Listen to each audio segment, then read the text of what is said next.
श्री कृष्ण चैतन्य प्रभु नित्यानंद श्री अद्वैत गदाधर श्रीवासादि गौर भक्त वृंद।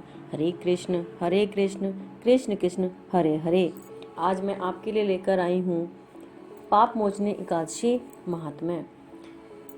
एक बार धर्मराज युधिष्ठिर बोले, हे भगवान, मैंने फागुन माह की शुक्ल पक्ष की एकादशी का महात्म्य सुना है।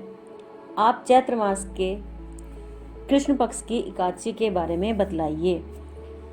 इस एकादशी का नाम क्या है, इसमें कौन से देवता की पूजा की जाती है तथा विधि क्या है, सो विस्तार पूर्वक कहिए। श्री कृष्ण भगवान जी बोले, हे राजन, एक समय मानधाता लोमस ऋषि से ऐसा ही प्रश्न पूछा था। तब लोमस ऋषि ने उत्तर दिया, हे राजन, चैत्र माह में के कृष्ण पक्ष की एकादशी का नाम पाप मोचनी है। इसके व्रत के प्रभाव से मनुष्यों के अनेक पाप नष्ट हो जाते हैं। इसकी कथा इस प्रकार है। प्राचीन समय में एक चैत्र रथ वन में अप्सराएं वास करती थी। वहाँ हर समय बसंत रहता था। उस वन में एक मेधावी नामक मुनि तपस्या करते थे। वे शिव भक्त थे। एक दिन मंजू घोषा नाम की एक अप्सरा उनको मोहित करने के लिए सितार बजाकर मधुर मधुर गाने गाने लगी। उस समय शिव के शत्रु अनंग कामदेव भी शिव भक्त मेधावी मुनि को जीतने के लिए तैयार हुए। कामदेव ने उस सुंदर अप्सरा के भ्रू को धनुष बनाया, कटाक्ष को उसकी प्रत्यंचा बनाई और उसके नेत्रों को उसने संकेत बनाया और कुचों को कुरी बनाया। उस मंजू घोषा अप्सरा को सेनापति बनाया। इस तरह कामदेव अपने शत्रु भक्त को जीतने को तैयार हुआ। इस समय मेधावी मुनि भी युवा तथा हष्टपुष्ट थे। उन्होंने यज्ञोपवीत तथा दंड धारण कर रखा था। उस मुनि को देखकर मंजू घोषा ने धीरे धीरे मधुर वाणी से वीणा पर गाना शुरू किया। मेधावी मुनि भी मंजू घोषा के मधुर गान पर तथा उसके सौंदर्य पर मोहित हो गए।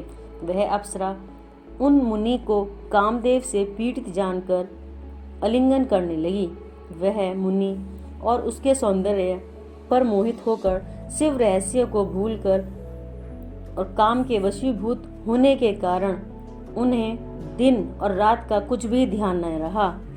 एक दिन मंजू घोषा मुनि से बोली, हे मुनि, अब मुझे यहाँ पर बहुत समय हो गया है और स्वर्ग जाने की आज्ञा दीजिए।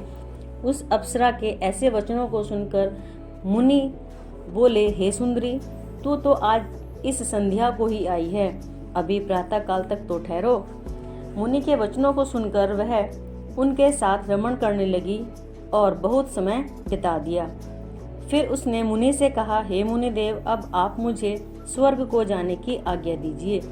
मुनि बोले, कुछ समय नहीं हुआ है, अभी कुछ और देर ठहर जा। इस पर अप्सरा बोली, हे मुनि, आपकी रात्रि तो बहुत लंबी है। आप सोचिए कि मुझे आपके पास आए कितना समय हो गया है। उस अप्सरा के वचनों को सुनकर मुनि को ज्ञान प्राप्त हो गया और समय का विचार करने लगे। जब रमण करने का समय का प्रमाण 45 साल 7 माह और 3 दिन का ज्ञात हुआ तो अप्सरा को काल का रूप समझने लगे। वह महान क्रोधित हुए और तप नाश करने वाली अप्सरा की तरफ देखने लगे। उनके अधर कांपने लगे और इंद्रियां व्याकुल होने लगी। वह मुनि उस अप्सरा से बोले, हे दुष्ट, मेरे तप को नष्ट करने वाली, तू मेरे श्राप से पिशाचनी हो जा। तू महान पापिनी है, दुराचारणी है, तुझे धिक्कार है। उस मुनि के श्राप से वह पिशाचनी हो गई। तब वह बोली, हे मुनि, आप मुझ पर क्रोध को त्याग कर प्रसन्न हो जाओ और इस शाप का निवारण कीजिए।